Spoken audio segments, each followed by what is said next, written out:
ಹಳಗನ್ನಡ, ಸಂಸ್ಕೃತ ಭೂಯಿಷ್ಠವಾದ ಕನ್ನಡ, ಹೊಸಗನ್ನಡ, ನಡುಗನ್ನಡ, ಆಧುನಿಕ ಕನ್ನಡ, ಕಾವ್ಯಗಳು ಹೇಗಿದೆ ಹಾಗೆ ಬೇರೆ ಬೇರೆ ಕನ್ನಡಗಳನ್ನ ಓದ್ಕೊಳ್ಳೋದಿದ್ರೆ ಕನ್ನಡ ಭಾಷೆಯನ್ನು ಅಷ್ಟು ಸ್ಫುಟವಾಗಿ ಅಷ್ಟು ಚಂದವಾಗಿ ಎಲ್ಲ ಪಾತ್ರಕ್ಕೂ ಮ್ಯಾಚ್ ಆಗೋದು. ನನಗೆ ಸರ್ ನಾನಾರು ಅಂತ ಹೇಳೋ ಇದು ಸರ್ ಇವತ್ತು ಯಾರೇ ಹೀರೋ ಮಾತ್ರ ನಾನಾರು ಅಂತ ಸರ್ ನಾನಾರು ರಮೇಶ್ ಪ್ರತಿ ಸಾಲುಗಳು ಒತ್ತಿ ಒತ್ತಿ ಒತ್ತಿ ತೂಕವನ್ನು ಹೆಚ್ಚಿಸ್ತಾರೆ ಪಾತ್ರ.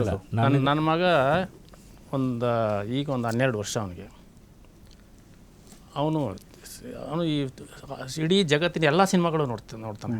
ಆದರೆ ಯಾವತ್ತೋ ಒಂದು ದಿವಸ ಈ ನಾನಾರು ಅದೆಲ್ಲ ನನ್ನ ದೊಡ್ಡ ಮಗ ಅದನ್ನ ಮೊಬೈಲಲ್ಲಿ ಹಾಕೊಂಡು ನೋಡುವಾಗ ಏನೇನೋ ಹೇಳ್ತಾ ಇದ್ದ.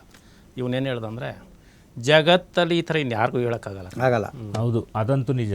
ಅವರ ಸಂಭಾಷಣಾ ಶೈಲಿಗಳು, ಬಬ್ರುವಾಹನ ಇರಲಿ, ಹಿರಣ್ಯಕಶಿಪು ಇರಲಿ, ಕೃಷ್ಣದೇವರ ಇರಲಿ, ಎಚ್ಚಮ್ಮ ನಾಯಕ ಇರಲಿ, ಆ ಪಾತ್ರ. ಆಮೇಲೆ ನಾನೊಬ್ಬ ಕಳ್ಳದಲ್ಲೂ ಕೂಡ ಅವನು ತಪ್ಪಿಸ್ಕೊಬಂದು ಆ ಮರದ ಕೆಳಗಡೆ ಒಂದೇ ಟೇಕಲ್ಲಿ ಅಷ್ಟು ಒಂದು 20 ನಿಮಿಷದ ಡೈಲಾಗು, ವೆರೈಟೀಸ್ ಆಫ್ ಬೇರೆ ಬೇರೆ ಎಮೋಷನ್ಸ್ಗಳು.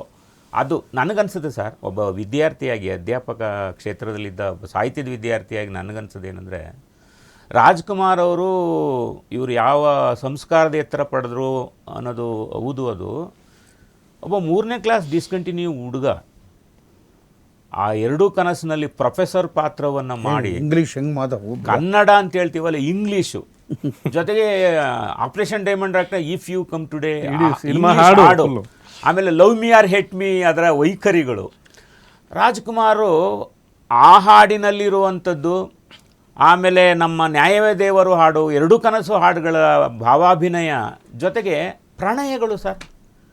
ಪ್ರಣಯದ ಕಾಳಿದಾಸದ ಪ್ರಣಯನೇ ಒಂಥರ, ಬಬ್ರುವಾಹನದ ಉಲುಪಿ ಜೊತೆಯ ನಿನ್ನ ಕಣ್ಣ ನೋಟದ ಪ್ರಣಯ ಒಂಥರ, ಈ ಮೌನವ ತಾಳೆನೋ ಮಯೂರದ್ದೇ ಒಂಥರ, ನಾನೊಬ್ಬ ಕಳ್ಳದ್ದೇ ಒಂಥರ, ನಾನಿನ್ನ ಮರೆಯಲಾರದ ಪ್ರೇಮವೇ ಒಂಥರ.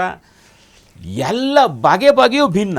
ಶಂಕರ್ ಗುರುವಿನಲ್ಲಿ ಶಂಕರ್ ಪಾತ್ರದ ಸಾತ್ವಿಕ ರೂಪನೇ ಬೇರೆ, ಗುರುವಿನ ಒಂದು ತುಂಟಾಟನೇ ಬೇರೆ, ಆ ತುಂಟಾಟದ ಸ್ವರೂಪ ಬೇರೆ, ರಾಜಶೇಖರ್ ಗಾಂಭೀರ್ಯವೇ ಬೇರೆ.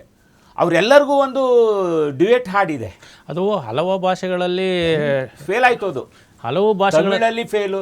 ನಡಿಗರ Thilagam Sivaji Ganesan, James Bond Krishna, Amitabh Bachchan utter flop. Rajkumar ಏನು ಸರ್ ಅದು, ಶಂಕರ್ ಗುರು ಅದ್ಭುತ.